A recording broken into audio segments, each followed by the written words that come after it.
What's up, guys? Just Josh here. 20 years ago, today, April 13th of 1999, Stained released their sophomore effort, Dysfunction. And I just wanted to do this series this year. I have 5 albums that I own that all turned 20 this year. Obviously, right now we're reviewing Stained Dysfunction. We also have Insane Clown Posse, The Amazing Jekyll Brothers in May. We got Slipknot's self-titled major label debut album released in June 1999. We have Machine Head's third album, The Burning Red, released in July of 1999. And then we have Korn's fourth album, Issues, released in November of 1999. So we're going to be going over all of those albums throughout the year. And yeah, this is my 20 years later series, and we're going to be seeing how each of these albums hold up 20 years later in terms of lyrical relatability, production, songwriting, all that. But today we are reviewing Stained Dysfunction. This album is a more melodic step away from their debut album Tormented, but this album discusses the same things, such as animosity, neglect, self-hatred, anxiety, depression, all that good stuff. I got this copy used, by the way. 9 tracks here: Suffocate, Just Go, Me, Raw, Mud Shovel, Home, A Flat, Crawl, and Spleen. Now this album is about 56 minutes, I believe.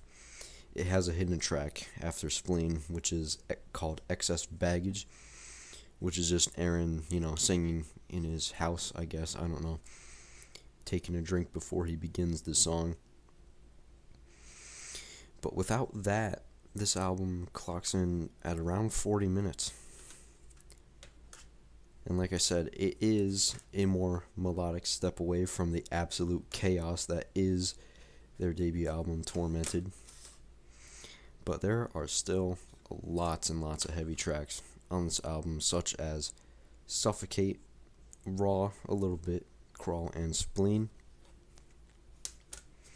So yeah, let's crack open the case. I'll show you guys all the artwork, and then we're going to get into how this album holds up 20 years later.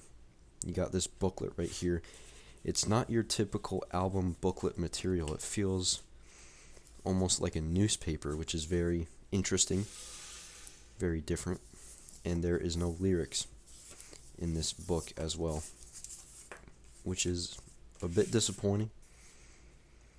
Just have your production information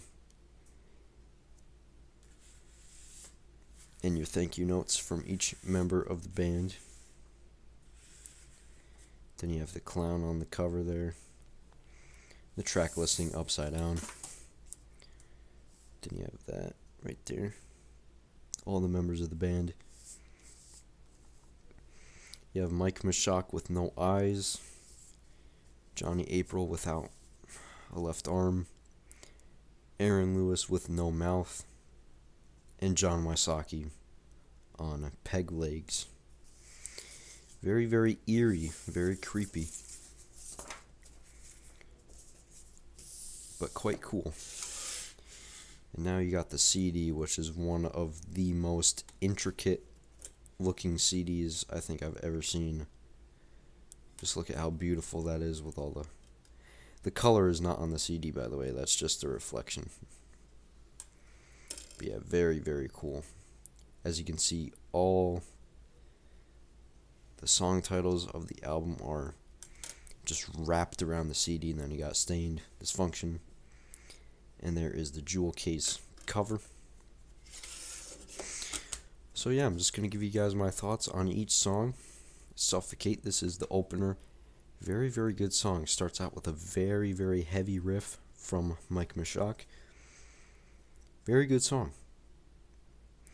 Then you have Just Go, which is Stain's first single. I think it's one of the weaker songs on the album. I don't like it as much as I like a song, say, Crawl or Spleen or Mud Shovel or even Home. But that's just me. And that is the next track on the album. Just talks about Aaron Lewis's parents and all that, which he was neglected as a kid, and that's very sad. That's one of the main lyrical themes in some of his songs. And it makes for a very raw songwriting style from Aaron Lewis, which I do believe holds up after 20 years. I mean, no matter how old this album gets, you're always going to have someone who relates with that.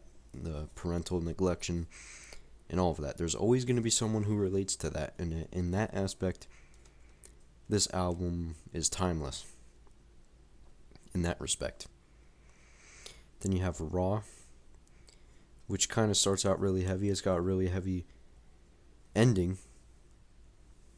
But yeah, there's some slower parts for the verse, but that's fine. This song is very good as well. And then you have Mud Shovel, which I do like some parts about the tormented version of Mud Shovel better than the Dysfunction version of Mud Shovel. But yeah, I feel like some parts of both could have been mixed. Like, for example, on the tormented version, I think the guitar riff from the intro does not need to be in the verse. Just the bass, the drums, and the vocals are okay in the verse. I kind of like the delivery with the chorus better on the tormented version than the Dysfunction version, but yeah, it's just nitpicking. Then you have Home, which is kind of a ballad, kind of a little power ballad. It's a really good song. Then you have A Flat, which is probably my least favorite song on the album. I don't really care for it too much, and I think that middle part is completely unnecessary and a bit cheesy, honestly.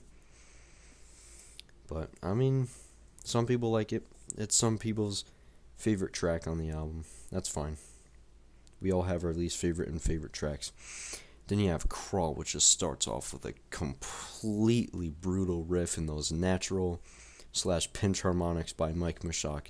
That's what he does best. That's his signature right there. The little feedbacky kind of harmonics. Great stuff. Then you have the final track, Spleen, which starts off with a frantic drum fill and breaks into this slow, kind of crushing riff. But yeah, with the production of this album, I think it kind of holds up after 20 years. The production on this album is actually pretty good. Not too raw, not too clean. Well, it is on the cleaner side than it is on the raw side. I will give it that. But yeah, like I said, with the lyrical themes, this album really holds up. There's always going to be someone who relates to the lyrical themes on this album. That kind of stuff is just timeless. And the songwriting is really good as well. Some people say that Aaron Lewis is too whiny, too cringy. I don't really agree with that. But like I said, the middle section in A Flat, I really don't like that section at all. I think they could have done without it. They could have replaced it with something else. Kind of throws the song off, derails it a bit in my opinion, and yeah, I don't really like that part. It just comes across as cheesy and a bit cringy. But other than that, I don't think this album is whiny at all. That's what a lot of people say about new metal or alternative metal. It's too whiny. I don't really agree with it. And personally, I really do believe that Dysfunction by Stained holds up after 20 years. Let me know what you guys think down in the comment section below if this album holds up after 20 years or not. I recommend picking up this album. It's really good.